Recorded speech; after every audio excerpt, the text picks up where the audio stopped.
بسم اللہ الرحمن الرحیم۔ السلام علیکم حاضرین، ہم آپ کو اپنے چینل انفارمیشن انسائیکلوپیڈیا میں خوش آمدید کہتے ہیں۔ ناظرین، میرے چینل پر تاریخ میں دن کے حوالے سے معلومات شیئر کی جاتی ہے۔ اس سے پہلے اگر آپ میرے چینل پر نئے ہیں تو سبسکرائب کر دیں، ویڈیو پسند آئی ہو تو لائک کیجیے گا اور اپنے دوستوں کے ساتھ بھی ضرور شیئر کیجیے گا۔ تو شروع کرتے ہیں آج کی ویڈیو۔ آج 30 ستمبر 2020 کا دن ہے۔ آج کے دن کے حوالے سے معلومات۔ 30 ستمبر 1207 آج مولانا جلال الدین رومی بلخی کا یوم پیدائش ہے۔ آپ افغانستان کے شہر بلخ میں 30 ستمبر 1207 میں پیدا ہوئے۔ محمد نام تھا۔ شیخ بہاؤالدین آپ کے والد گرامی ایک بلند پایہ صوفی اور عالم تھے۔ جلال الدین آپ کا لقب تھا۔ زندگی کے آخری چند سال ترکی کے مشہور شہر کونیا میں گزارے۔ آپ کی ساری زندگی سفر میں گزری۔ بلخ سے لارندہ، پھر دمشق اور حلب، اس کے بعد بغداد اور پھر اپنے وطن حجاز جب پہنچے۔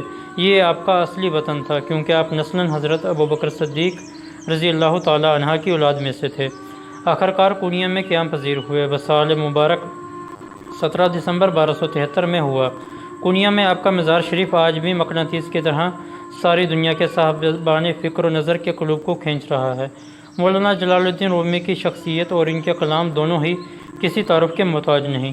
26,666 اشعار پر مبنی ان کے مشہور زمانہ مثنوی تصوف اور عشق الہی کے جملہ موضوعات کو انتہائی سادگی، روحانی اور عام فہم انداز میں بیان کرتی ہے کہ عشق الہی اور معرفت کے انتہائی مشکل و پیچیدہ نکات کو سلجھانے کے لیے مولانا نے سبق آموز حکایات اور قصے کہانیوں کی مدد سے لی۔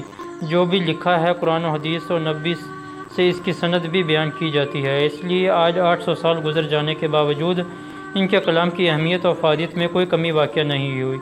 آپ کے والد بزرگوار بہاؤالدین اپنے دور کے مشہور علماء میں شمار کیے جاتے تھے، حتیٰ کہ ان کا حلقہ درس حاکم وقت خوارزم شاہ بھی شرکت کیا کرتے تھے۔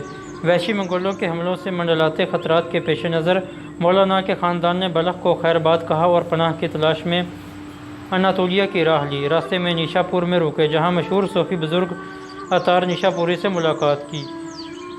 عطا بڑے کینہ شناس تھے۔ جلال الدین رومی کو دیکھ کر سمجھ گیا کہ آگے چل کر یہ بچہ عشق و معرفت کی دنیا میں دھوم مچا دے گا۔ چنانچہ انہوں نے بہاؤالدین کو ان کی تربیت پر خصوصی توجہ دینے کی ہدایت کی۔ حج کی سعادت حاصل کرتے ہوئے بہاؤالدین اناطولیہ پہنچے جہاں سلجوقی حاکم علاؤالدین کیقباد نے ان کا پراتفاق استقبال کیا۔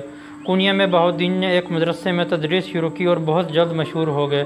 ان کے انتقال کے بعد مولانا جلال الدین رومی نے والد کی گدی سنبھال لی۔ حلقہ درس میں شریک ہونے والے حاکم وقت اور اعیان دولت ان سے بے انتہا عقیدت رکھتے تھے۔ مولانا کی زندگی بڑے سکون سے گزر رہی تھی کہ ایک دن گرمیوں کی صبح وہ حوض کے پاس معمول کے مطابق درس دے رہے تھے کہ ایک خوانچہ فروش حلوہ بیچتا ہوا مدرسے کے احاطے میں آ گیا۔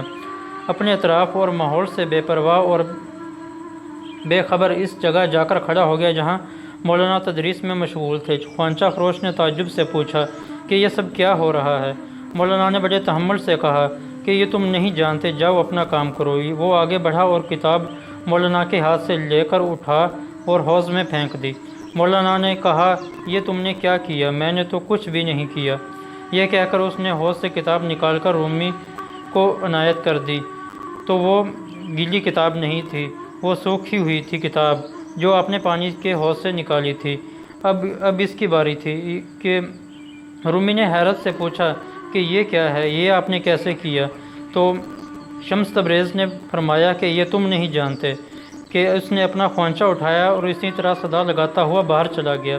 یہ حضرت شمس تبریز تھے۔ مولانا رومی شمس تبریز کو اپنے ساتھ لے آئے۔ انہوں نے علم کی انتہائی اعلیٰ منازل طے کر رکھی تھی۔ اب عشق الہی و معرفت کے سفر کا آغاز کیا جس میں قدم قدم پر انہیں مرشد شمس تبریز کی رہنمائی حاصل ہوئی۔ مولانا رومی نے رفتہ رفتہ اپنا رابطہ اپنے ماحول اور گرد و پیش سے منقطع کر لیا۔ بس وہ تھے شمس تبریز کی صحبت۔ یہ صورتحال ان کے شاگردوں کے لیے کسی طرح بھی قابل قبول نہ تھی، چنانچہ شمس تبریز ان کے لیے متنازع شخصیت بن گئے۔ شاگردوں اور عقیدت مندوں کے بدلتے ہوئے تیور دیکھ کر ایک رات اچانک حضرت شمس تبریز غائب ہو گئے۔ بعض روایات کے مطابق انہیں شہید کر دیا گیا تھا۔ شمس تبریز کی جدائی مولانا رومی کے لیے ناقابل برداشت تھی۔ اپنے مرشد کے فراق میں خود افتگی کے عالم میں انہوں نے فی البدیہہ شعر کہنا شروع کر دیے۔